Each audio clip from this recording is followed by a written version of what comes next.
Hi everyone. इस video में हम लोग देखने जा रहे हैं कि हम डबल ब्रैकेट्स को सॉल्व कैसे करेंगे।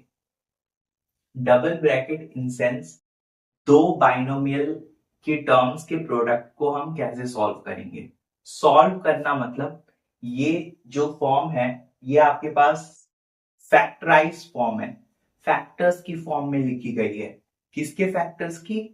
क्वाड्रेटिक इक्वेशन के फैक्टर की।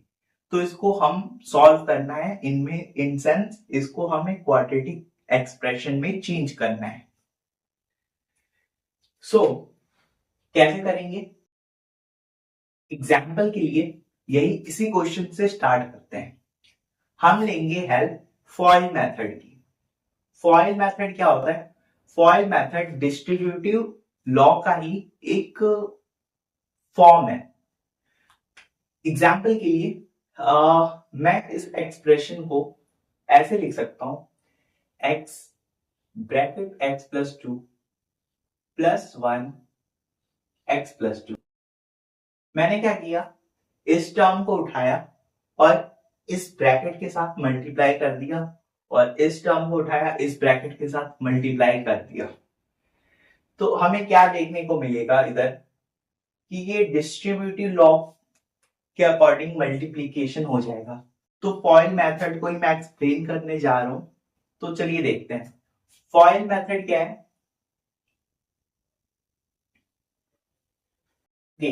F मीन्स फर्स्ट, O मतलब आउटर, I मतलब इनर और L मतलब लास्ट। अब समझते हैं कि ये फर्स्ट, आउटर, इनर, लास्ट है क्या। ठीक है, तो आपको ये चार टर्म्स दिख रही होगी, x1 x2। ठीक है, तो देखते हैं, समझते हैं। सबसे पहले ये चार टर्म्स को मैं ये फोर ब्लैंक से डिनोट कर रहा हूं। ओके, जैसा कि आप देख सकते हैं। अब फर्स्ट का मतलब है कि सबसे पहले हम इस वाली टर्म और इस वाली टर्म की मल्टीप्लिकेशन करेंगे। दैट मीन सबसे पहली वाली टर्म्स का मल्टीप्लिकेशन करेंगे। फर्स्ट मतलब ये वाली टर्म और ये वाली टर्म की मल्टीप्लिकेशन करेंगे। तो x को उठाओ और x की मल्टीप्लाई x में करो, क्या मिलेगा हमें? X square. ओके, अब आते हैं O पे। O means outer. आउटर मतलब इसमें देखो आउटर साइड कौन है? x है और इधर आउटर साइड क्या है? 2 है। अब हमारी मल्टीप्लाई होगी x की 2 के साथ, x की मल्टीप्लाई होगी 2 के साथ। तो ये क्या बनेगा? Plus 2x। Okay, sign as it is रखना है। माइनस अगर इधर माइनस साइन होता, लेट सपोज, तो इधर माइनस नेगेटिव ऑफ 2 आता। अभी के लिए आउटर में क्या करना है? हमें ये वाली टर्म की मल्टीप्लाई इस वाली टर्म के साथ करनी है, आउटर वाली।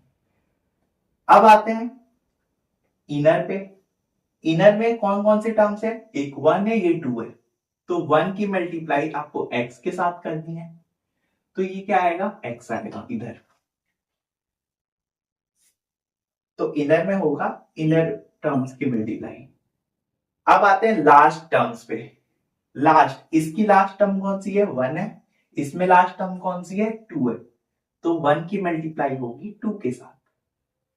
1 की मल्टीप्लाई 2 के साथ मतलब लास्ट लास्ट वाली टर्म के साथ मल्टीप्लाई होगी। ठीक है, तो ये मेथड हमें ऐसे बताता है कि हमें सॉल्व कैसे करना है। 1 की मल्टीप्लाई 2 के साथ होगी तो इधर क्या आएगा? 2। अब देखो, इसे हम और सिंप्लीफाई कर सकते हैं, जो कि इधर दो एक्स वाली टर्म्स है तो दोनों ऐड हो जाएगी। इधर क्या आएगा? X square plus 3x plus 2। Okay, another example, दूसरा एग्जाम्पल लेते हैं हम, उसको भी इसी मेथड से करेंगे। x plus 5 x minus 4। ठीक है, ये हमारे पास कोई फैक्टर है इसको हम सॉल्व कैसे करेंगे, इसको हम एल्जेब्रिक क्वाड्रेटिक एक्सप्रेशन में चेंज कैसे करेंगे। So let's start with first digit की मल्टीप्लाई पहली वाली डिजिट से एक्स स्क्वायर, फर्स्ट वाली डिजिट की मल्टीप्लाई आउटर से x multiply minus of 4 which is minus of 4x। Okay, अब आप पकड़ो 5 को, मेथड के अकॉर्डिंग चलते हैं। इनर वाली डिजिट्स का मल्टीप्लाई करना है 5 और x का मल्टीप्लीकेशन 5 ऑफ x। लास्ट वाली डिजिट का मल्टीप्लाई लास्ट वाली डिजिट से 5 4 आर 20 माइनस ऑफ 20। ठीक है, इसको और सिंप्लीफाई कर सकते हैं, plus of x minus of 20। तो देखा आपने इसे हमने कैसे सॉल्व किया। ठीक है, अगर जिनको नहीं समझ में आया, अगर मैं उनको और शॉर्टली एक्सप्लेन करूं तो सबसे पहले आपके पास कोई भी दो ब्रैकेट्स होंगी, कोई भी डबल ब्रैकेट वाली टर्म ले लो। जैसे मैंने लिया x plus 3 and x plus 4, ये मैंने ले लिया। कोई भी एक ब्रैकेट को चूज करो, उसकी पहली वाली टर्म उठाओ और दूसरे वाले ब्रैकेट की दोनों टर्म से मल्टीप्लाई कर दो। जैसे मैंने इधर x लिया, x की मल्टीप्लाई पहले इस टर्म से किया, x की मल्टीप्लाई x के साथ x स्क्वायर बनेगा, x की मल्टीप्लाई 4 के साथ क्या बनेगा, प्लस ऑफ 4x। अब दूसरी वाली टर्म उठाओ विद साइन, 3x की मल्टीप्लाई x के साथ 3x, 3 की मल्टीप्लाई x के साथ 3x और 3 की मल्टीप्लाई 4 के साथ 12। ओके, ये बीच वाली जो टर्म है ये हमेशा सिंप्लीफिकेशन हो जाएगी, क्योंकि x की हमारे पास दो टर्म्स है, x square plus 7x plus 12, ये चेंज हो चुकी है क्वाड्रेटिक एक्सप्रेशन में। ठीक है, इसे क्वाड्रेटिक एक्सप्रेशन कहते हैं। अगर इक्वेशन होगी तो इसे हम क्वाड्रेटिक इक्वेशन कहेंगे। होप आपको इतना समझ में आया होगा। Thanks for watching this video.